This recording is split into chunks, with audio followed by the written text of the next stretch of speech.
Welcome to another edition of Totally Awesome Fishing, where today we're down on the Dorset Stour and we're going to go roach fishing. We're going to try and go roach fishing. I'll tell you why I picked a session on the roach.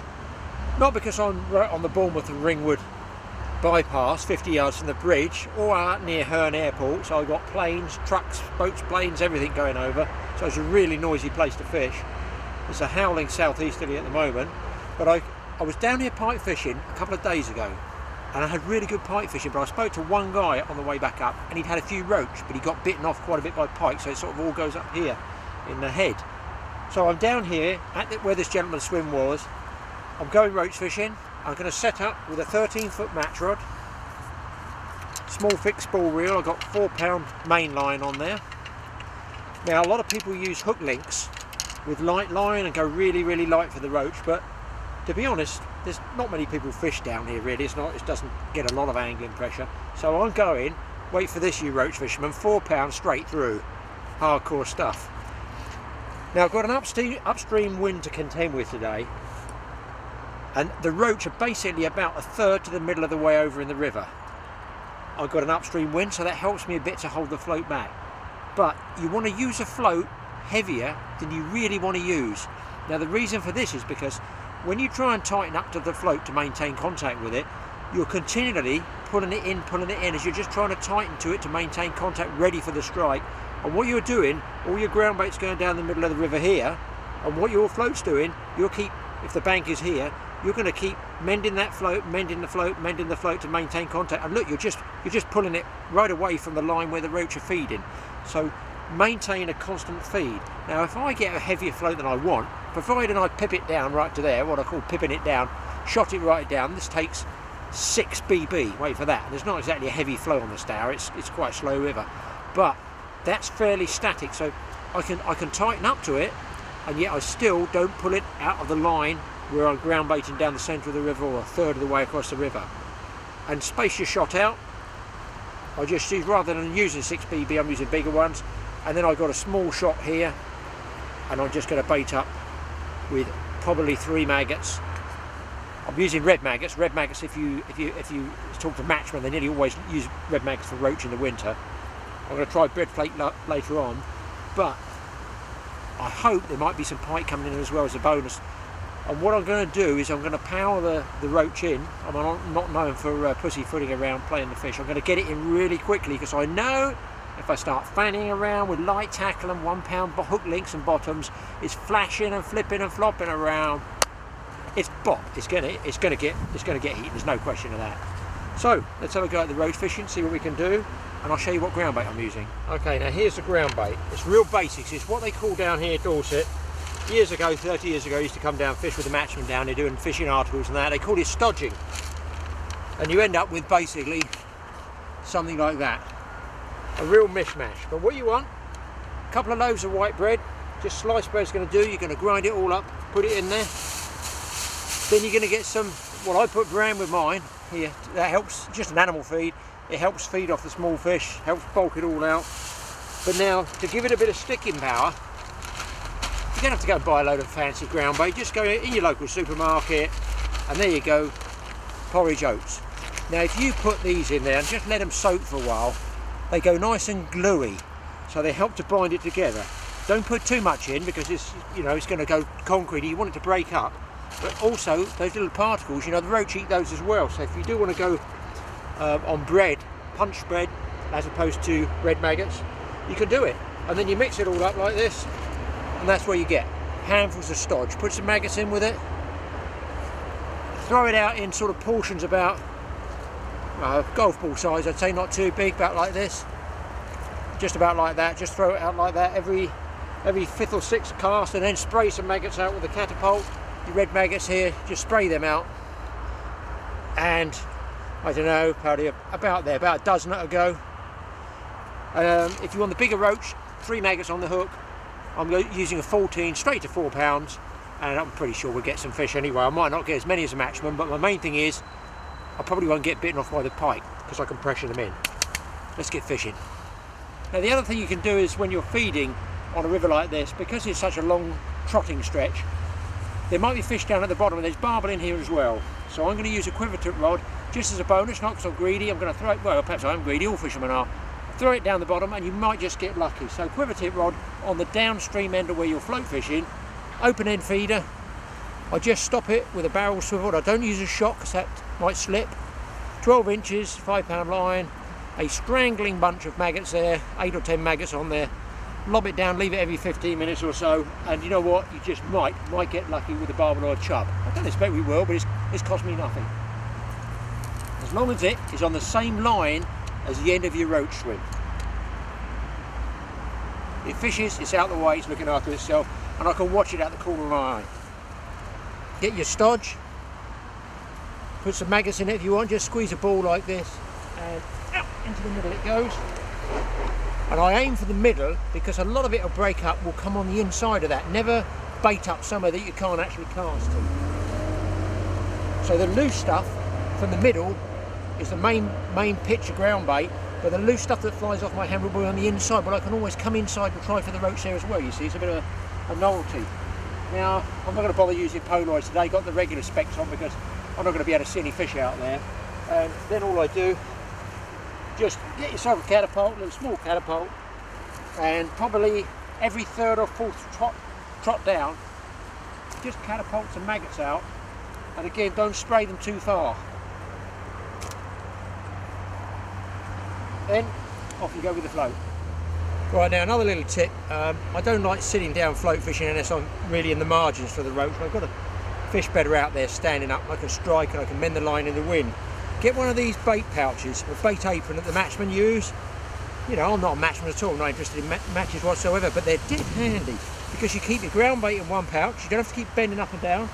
You can throw out while you're fishing, and the top end of the pouch, there's your maggots, and you put your catapult in there, spare floats, anything like that, out you go. I'm fishing, I'm standing up, all I do is swing back and out into the current there. Now, I've overcast, then I wind and I try and stick the line to the surface because of this upstream wind. If I hold my rod too high, the wind's going to blow it, it's going to drag the float back unnaturally. So stick the line to the surface, and when you strike, try and use the surface film, you know, the suction on it, to try and get that hook in sharp, because you've got to use a pretty sharp strike with these ropes.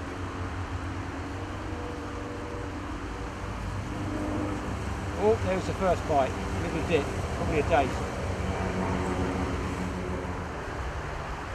I don't change baits every 5 minutes, I just glance at them, pull a piece of weed off, and I just top off with one other maggot, just tip it on the end. I like using 3 maggots, so I don't want to get pestered by a small roach, only want the big ones.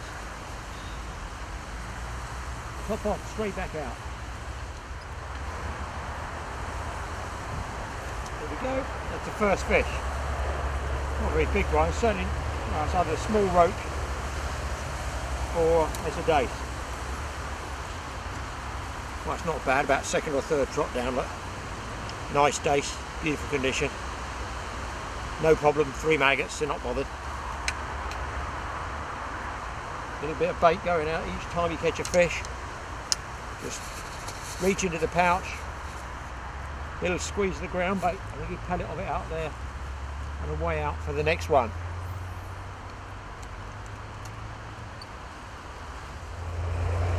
And that's what I'm after. Really nice, crisp, clean, River Stour, beautiful roach.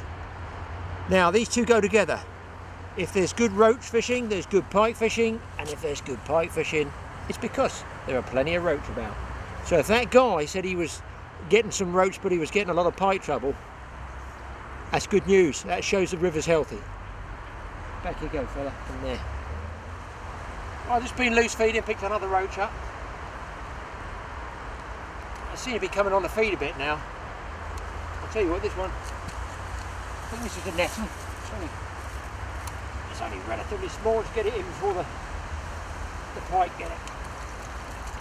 Yeah, that's a nice fish. Now this is the sort of stamp that all roach fishermen like catching. Really good. Doesn't matter whether you're a club, match, pleasure angler, whatever. Fish like that. Beautiful. Do you know, it's nice to see a river that's got this stamp of fish in it when so many I've had cormorants. Oh, those awful crayfish, I hate them. Otters, it's all depleting our fish stocks. But look at that one. That is prime condition. Beautiful River Stour roach. More maggots, more ground bait, please. This one's a better fish, this one's a better fish. Oh, he's caught in the weed. Don't go in the weed, don't go in the weed. Let's have a look at it before the pike get it. Oh yeah, this is a nice roach. This is a nice roach. This is a beauty. Get in. Just feast your eyes on that one. Let's have a quick look at him. That is a beautiful big roach. Just look at that. That's a sweet roach. Beautiful. Got those red fins, good condition. Lovely orange eye. They got that sort of orange sheen to them which shows they're in good nick. That is what we come for. But I've had 2 more swirls from the pike, so I'm living dangerously. Oh, he's off the hook.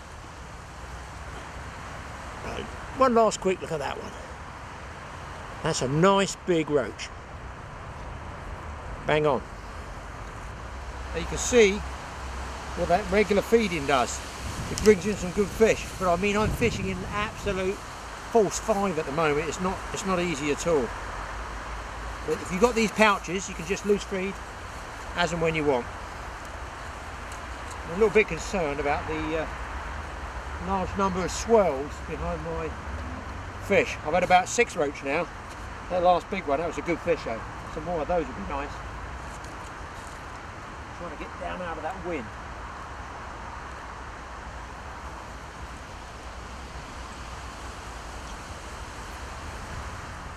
Just look at the stamp of some of these roach. They're absolutely in mint condition. I've had a few swirls around them though. That's almost a netter, but I'm going to chance it. And look at this one. Come on in. Safer with me than out there where the pike are. And that's proof. Yes, double red maggot, no problems at all.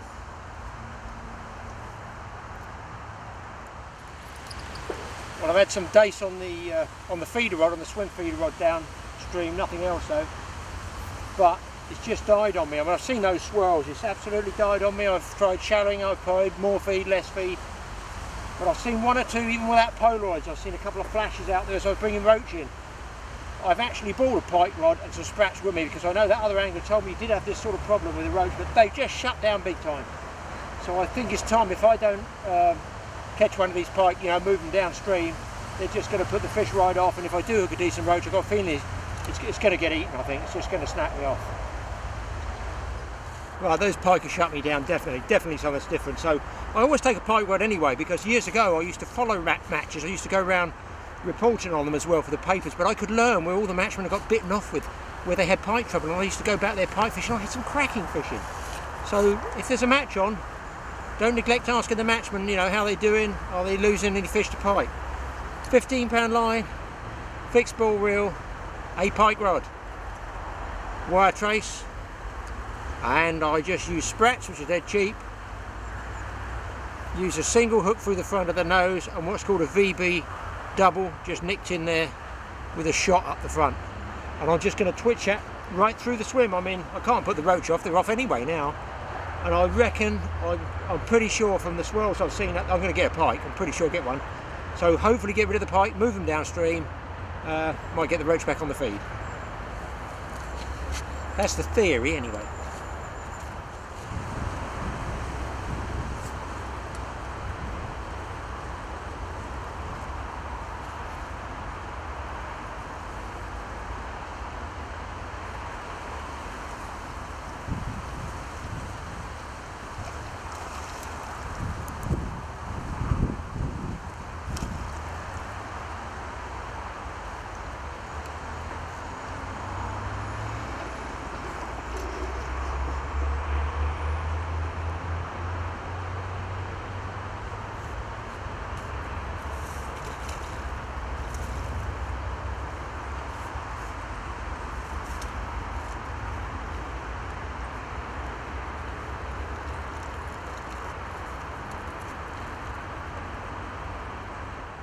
There you go, they didn't take long. I knew they were in there because the roach just shut down totally. But I'll tell you what, I think there's more than one in there as well. But at least this way you get a bit of sport and you get to move them downstream and maybe get the roach in the afternoon or evening. That's a nice little pike, but I've seen bigger.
This, believe it or not, is the 6th pike. They must be just following that ground bait down, and one assumes that's why the roach aren't there. That is a better fish. That's a bit more like it. So I've had dace, gudgeon, roach, pike. And if I hadn't had those sprats, I wouldn't have got the pike. Well, there you go. Half a dozen pike can't be bad. I've had roach, dace, gudgeon. I can't really show you these in the net, but there's a whole net full of roach here. A really good prime condition fish. The weather's disgusting. Even I can't hold out much longer. But just look at some of these fish. Oh, beauties. Absolute beauties these are. Absolutely perfect, spanking, great big roach. So there you go. All you need to do is get yourself down on the Dorset Stour. Get some of that Dorset stodge mixed up. Don't forget to put the totally awesome porridge in there. That's the main tip. Keep feeding regularly, and when it goes quiet, get the pike rod out. When the pike are gone, start on the roach again. Until next time, it's a totally awesome fishing, but it's totally awesomely noisy here. It's unbelievable with the traffic, but worth it.